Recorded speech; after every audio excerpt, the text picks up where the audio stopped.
कितना 40,000 per month कम है और कम होते हैं आप 50 60 1 लाख ऑलमोस्ट 1 लाख ऑलमोस्ट 80 होता है 90 होता है 1 लाख 1 लाख मतलब अगर उस डॉक्टर को आप सिर्फ एक जगह काम करते देखोगे तो 1 लाख है लेकिन कोई डॉक्टर सिर्फ हॉस्पिटल में काम नहीं करता शाम को आकर अपना चैप्टर खोल के बैठ जाता है संडे को बैठ के कहीं हॉस्पिटल विजिट कर देता है तो मल्टीपल इनकम लोगे तो मिनिमम जो होता है वो 1 लाख है 1 लाख पर मंथ का मतलब एक साल में कितना हुआ तो अगर आप यहाँ पर एक साल वेस्ट करते तो आप तो और कितना ऐड करोगे 12 लाख और ऐड करना है तो ये भी बहुत जरूरी है कि आप जब मेडिकल एजुकेशन ले रहे हो कम से कम टाइम में क्योंकि कम से कम टाइम इंपॉर्टेंट नहीं है आपको जो पढ़ना है उस पढ़ने में टाइम हो अगर आप एक साल लैंग्वेज पढ़ने में जा रहे हैं तो उस लैंग्वेज पढ़ने का कॉस्ट कितना हो रहा है 12 लाख हो रहा है कि नहीं हो रहा है तो आपको शुरू में पता नहीं चल रहा है लेकिन बाद में आपको दिख रहा है ना कि एक साल अगर अभी मैं प्रैक्टिस कर रहा होता तो 12 लाख कमाता वो साल में पहला साल लैंग्वेज पढ़ने में निकाल रहा हूँ तो इसीलिए मैं प्रिफर करता हूँ कि बांग्लादेश नेपाल इवन जो कंट्रीज नहीं इवन मॉरिशस भी है मैं वो सब नहीं बताऊं कि मॉरिशस का कॉस्ट वगैरह काफी हाई है 50 लाख तक है इन सब कंट्री में फोकस करो लेकिन हाँ जैसे यूक्रेन वगैरह कंट्री में आपका 50% भी मार्क्स आता है क्लास 12 में 40% भी आता है तो वहाँ एडमिशन पॉसिबल है बांग्लादेश में क्वालिटी ऑफ एजुकेशन मेंटेन रहता है मिनिमम जो मार्क्स चाहिए वो है 65% के आसपास फिजिक्स केमिस्ट्री बायोलॉजी में 60% के ऊपर अगर नहीं है तो आपका एडमिशन ही नहीं होगा भले वहां का सबसे घटिया कॉलेज क्यों ना हो और ये कट ऑफ लोकल स्टूडेंट के लिए कितना पता है आपको 80% तो आप लकी हो कि उनके फॉरेन कोटा में आप उनके 80% वाले बच्चों के साथ आप 60% वाले भी जा सकते हैं और दूसरी सबसे बड़ी बात बाकी हर कंट्री में फॉरेन स्टूडेंट को अलग से पढ़ाया जाता है अलग से फैकल्टीज आती है अलग से टीचर्स आते हैं अलग क्लास में पढ़ते हैं लोकल बच्चों से कोई इंटरेक्शन नहीं होता है इसका मतलब क्या है कि एक्चुअली वो लोकल बच्चों की तरह या लोकल सिलेबस को भी नहीं पढ़ा रहे हैं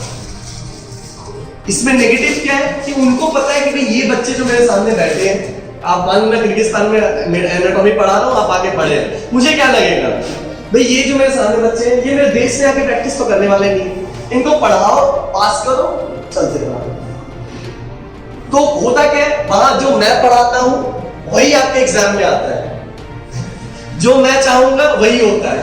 अब कोरा पता है कोरा.com पता है कोरा का किसी को आइडिया है कोरा एक क्वेश्चन आंसर प्लेटफॉर्म है जहां पर आप कोई भी सवाल पूछते हो तो उसके एक्सपर्ट आंसर्स देते हैं कई सारे एक्सपर्ट उसका आंसर देते हैं जैसे अगर आप शाहरुख खान लिख दो उसमें कि शाहरुख खान रात को कितने बजे सोता है हो सकता है शाहरुख खान रिप्लाई करते मैं 12 बजे सोता हूं ये कोरा है आप लोग ट्राई करना ये जो क्वेश्चन आंसर्स है ऑथेंटिक क्वेश्चन आंसर आपको कोरा में मिलता है वहां जब आप पढ़ोगे ना आपको सारी इंफॉर्मेशन और डिटेल में एक्सपर्ट्स लोग देते हैं मैं भी वहां पर देता हूं आंसर्स तो मेरे भी आंसर्स को काफी लाइक किया जाता है रिलेटेड टू मेडिकल एजुकेशन तो वहां भी आप मुझे फॉलो कर सकते हो लास्ट में चीज आपको बता देता हूँ लैंग्वेज वगैरह सब कुछ बता दिया और भी बहुत कुछ बताना चाहता हूँ लेकिन मेरे को लगता है बहुत ज्यादा खींच जाएगा लास्ट में बताना चाहता हूँ कि गुजरात से कितने बच्चे गए जो आपके माँ बाप आपको बच्चे माँ बाप को समझा दोगे कि भाई सर तो आए थे बस बोले हम तो बांग्लादेश ही जाएंगे माँ बाप बोलेंगे नहीं गुजरात में कोई बच्चा है कोई है जिससे हम बात कर सकते हैं क्योंकि हो सकता है मैं झूठ बोल के चला गया आप तो मुझे जानते भी नहीं थे आधे घंटे पहले और जो मैं बोल रहा हूँ तो मैं बोल रहा हूँ कोई वेरिफिकेशन तो है नहीं मेरा तो गुजरात से ऑलमोस्ट 40 से 50 बच्चा इस साल एडमिशन पिछले 2 साल में बांग्लादेश में आप बोले 40-50 तो बहुत कम है इनफैक्ट रीजन क्या है बांग्लादेश में कोई भी कॉलेज 500 बच्चा नहीं लेता वो क्वालिटी एजुकेशन को मेंटेन करता है एक कॉलेज में मैक्सिमम फॉरेन बच्चे 40 एडमिशन ले सकते हैं तो मैं आपको पुश कर रहा हूं ना वहां पर उनको कोई एफर्ट ही नहीं है भाई आपको पढ़ना है पढ़ो आपको आना है आओ नहीं आना है मत आओ ये यूक्रेन जैसा नहीं है कि भाई आपको जम एक कॉलेज में 500 बच्चे का एडमिशन हो गया किर्गिस्तान में एक कॉलेज में 400 बच्चे का एडमिशन हो गया रशिया में 200-250 बच्चे का एडमिशन हो गया वहां पर टीचर स्टूडेंट रेशियो मेंटेन रहता है अगर एक कॉलेज में अगर 100 बच्चे का सीट है तो 30 बच्चे फॉरेन कोटा में जाते हैं वो नेपाल हो वो बांग्लादेश हो इंडिया हो मलेशिया हो यूएस हो यूके हो यहाँ के बच्चे बांग्लादेश पढ़ने जाते हैं दिमाग में सोच के लगता है कि बांग्लादेश कौन पढ़ने जाता है लेकिन मेडिकल एजुकेशन के केस में बांग्लादेश ही हॉट डेस्टिनेशन है बाकी नहीं मैं नहीं बोलूंगा आप बीबीए पढ़ने जाओ आप इंजीनियरिंग पढ़ने जाओ नहीं क्यों बांग्लादेश हॉट डेस्टिनेशन है फिर से कनेक्ट करो जो मैं पहली बार बोला था, क्या? पेशेंस। अच्छा डॉक्टर बनने के लिए क्या चाहिए होता है? पेशेंट। बांग्लादेश का पॉपुलेशन कितना है? 18 करोड़। इतनी छोटी सी कंट्री का पॉपुलेशन 18 करोड़। गुजरात से छोटी कंट्री, गुजरात से 3 गुना पॉपुलेशन। इसका मतलब क्या है? वहां पर आपको पेशेंट इंटरेक्शन इजी रहेगा, आपको पेशेंट्स की कमी नहीं होगी। समझ में आ रहा है बात? और हर कॉलेज के साथ एक 500 बेडेड हॉस्पिटल अटैच मैंडेटरी है। किर्गिस्तान, रशिया में क्या होता है? आप कॉलेज चला रहे हो, आप किसी एक हॉस्पिटल के साथ टाई अप कर लेते हो ऑन पेपर कि भाई तुम्हारा हॉस्पिटल मेरा हॉस्पिटल है, लेकिन ये रियलिटी में क्या होता है? वो एक हॉस्पिटल 4 मेडिकल कॉलेजेस के साथ टाई अप करके बैठा हुआ है। तो कहीं ना कहीं कुछ ना कुछ तो गड़बड़ है भाई। एक मेडिकल कॉलेज है विदाउट हॉस्पिटल, इंडिया में ऐसा पॉसिबल है? ऐसा कभी सुने हो कि मेडिकल कॉलेज है लेकिन उसमें हॉस्पिटल नहीं है? तो ये है इंडियन एजुकेशन पैटर्न जो बांग्लादेश फॉलो करता है, नेपाल फॉलो करता है। यहां पर भी कोई भी कॉलेज सिर्फ कॉलेज नहीं हो सकता, उसमें हॉस्पिटल, वो भी 500 बेडेड हॉस्पिटल, उसमें भी 200 फ्री बेड मैंडेटरी है। यही हेल्प करते हैं आपको अच्छा डॉक्टर बनने में, क्योंकि हॉस्पिटल रहेगा तो डॉक्टर वहां बैठेंगे। यही डॉक्टर जो सुबह में ऑपरेशन करके आते हैं 2 घंटे बाद आपको आके क्लास लेता है। टीचर्स आते हैं, हाथ में ब्लड लगा हुआ है, अरे यार सुनो को हाथ धो के आता हूं। ये जो चीज है ना कि समझ पाना, अभी जो एक ऑपरेशन करके आया है वो अपने जो एक्सपीरियंस शेयर, जैसे मैं अभी अपने एक्सपीरियंस शेयर करूं तो कई लोगों को इंटरेस्टिंग लग रहा है, अच्छा लग रहा है। क्यों? क्योंकि मैं एक्चुअली आपको वो चीजें नहीं बता रहा मैं जो गूगल से पढ़ के आया हूं, मैं वो चीजें बता रहा हूं जो मैं एक एक बच्चे जो पढ़ करके, अभी कोई यूएस में मेरा बच्चा पढ़ के गया हुआ है जिसको मैंने अब्रॉड भेजा था, कोई ऑस्ट्रेलिया में जा रहा है, कोई एमडी कर रहा है, कोई एम्स में तक चला गया, इनसे मेरे साथ रोज की इंटरेक्शन होती है। आज आपने मुझसे इंफॉर्मेशन लिया,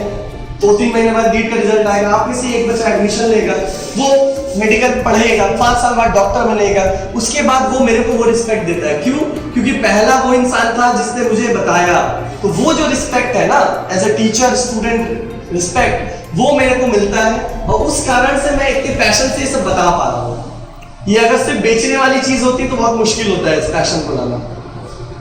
कि भाई आप बेचो इतना मिलेगा, वो होगा, ये पैसा है, ये नहीं है। आपको मैंने कुछ घंटे का बता दिया। अब आपका काम है, जब भी फ्यूचर में कभी अब्रॉड का सोचे, आप सोचो या आपसे कोई जानने वाला सोचे,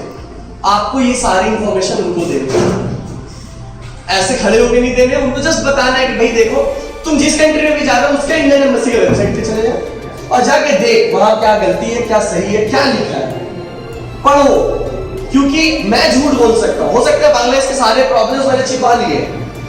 मैं इंडियन एम्बेसी की वेबसाइट जाके एडिट नहीं कर सकता, आप जाके खोल लो, देख लो वहां क्या प्रॉब्लम लिखा है। मैंने फिलीपींस के सारे प्रॉब्लम बता दिए, हो सकता है वहां सब अच्छा हो, मैंने छिपा लिया। इंडियन एम्बेसी की वेबसाइट पे तो लिखी होगा ना, क्योंकि इंडियन एम्बेसी की वेबसाइट तो मैं नहीं चलाता, वो तो गवर्नमेंट चलाता है। तो इसीलिए जो भी इंफॉर्मेशन मैं दे रहा हूँ आप इंडियन एम्बेसी वेबसाइट से कंपेयर कर रहे, एजुकेशन से रिलेटेड सारे इंफॉर्मेशन दे दिए। स्टूडेंट यहाँ गुजरात के हर जगह से हैं, वहां से पढ़ के आके प्रैक्टिसिंग डॉक्टर है गुजरात में, जो प्रैक्टिसिंग करने के बाद एमडी करने फिर बांग्लादेश में। ऐसे भी आपको रेफरेंसेस मिल जाएंगे, तो रेफरेंसेस की कमी नहीं है, वो तो तब आएगा जब आप सेलेक्ट करोगे। लेकिन 2 चीजें दिमाग में याद रखना, अच्छा डॉक्टर बनने के लिए सिर्फ और सिर्फ अच्छा एजुकेशन मैटर नहीं करता, अच्छा प्रैक्टिकल एक्सपोजर मैटर करता है, जो सिर्फ और सिर्फ वो कंट्री आपको दे सकती है जहां आपको देख के कोई बोल नहीं सके कि आप हमारे जैसे नहीं हो। मतलब अगर आप अफ्रीका में जाते हो आपको देख के बोलेगा भाई तो अफ्रीकन नहीं दिखता। अब रशिया में जाते हो आपको बोल सकते कोई रशियन नहीं दिखते। अब यूक्रेन में जाते हो आप यूक्रेनियन नहीं दिखते। आप किर्गिस्तान में जाते हो किर्गिस्तानी जैसे नहीं दिखते। लेकिन जब आप बांग्लादेश में जाते हो आप बांग्लादेश से दिखते हो। अब नेपाल में जाते हो आप नेपाली जैसे दिखते हो। नेपाली का वो फेस नहीं बना लेना जो टीवी पे दिखते हैं। नेपाल में हमारे जैसे लोग भी रहते हैं, वो पहाड़ी सिर्फ नहीं रहते हैं। तो आप जब उन सब जगहों में जाते हो तो आपको दिखता है कि भाई मैं यहाँ पर स्किन कलर के कारण और किसी और कलर के कारण अलग नहीं हूँ। यहाँ पर कोई भी पेशेंट मुझे इसलिए नहीं बोलेगा कि मुझे मत छू क्योंकि तुम अलग दिखते हो, जो कि चाइना में हो सकता है। आप चाइना में किसी बच्चे पे जाके कुछ छुओ के नहीं अलाउ करेंगे छूना, आप क्या अलाउ करोगे अपने भाई छोटे भाई को कोई अफ्रीका का डॉक्टर आके इंजेक्शन लगाए? पहले आप रुको, आप कौन हो? क्योंकि क्या अलग दिख रहा है तो आपको डर लगेगा मेरे को एक्सपेरिमेंट तो नहीं करता। तो एक रेसिज्म चली आती है जो चीज यहाँ पर नहीं है। जो आपको हेल्प कर रहे हैं किसी भी पेशेंट के साथ लग जा रहे हैं। कोई भी पेशेंट बैठा हुआ है, उसके साथ क्या बीमारी आपको, क्या हुआ था, ये हुआ था। ये जो hospital on bed side studies है, हॉस्पिटल के बेड में बगल में बैठ करके पढ़ाई करना, पेशेंट को देख करके टीचर से बात करना कि पेशेंट अपना लेटा हुआ है, ये जो चीज है ना, ये बहुत इंपॉर्टेंट है to be a good doctor. आप जितना भी अच्छा बुक पढ़ लो, जितना भी अच्छा वीडियो लेक्चर्स ले लो, अगर वीडियो लेक्चर से अच्छा डॉक्टर बनाए तो 40,000 में डॉक्टर बन जाता आदमी। क्यों? वीडियो लेक्चर्स मिलते हैं पूरे सारे 19 सब्जेक्ट के 40,000 में मिलते हैं, सारा नोट्स मिलते हैं, सारा बुक्स मिलते हैं आपको, टीचर्स और पेशेंट्स। कुछ कॉलेज टीचर देते हैं, पेशेंट नहीं देते हैं, तो वहां भी आप प्रॉपर डॉक्टर नहीं देते। और अब स्टूडेंट अगर अच्छा है, वो वर्ल्ड में कहीं भी जाए सेल्फ स्टडी से अच्छा कर ही सकते हैं, दैट्स एन एक्सेप्शन।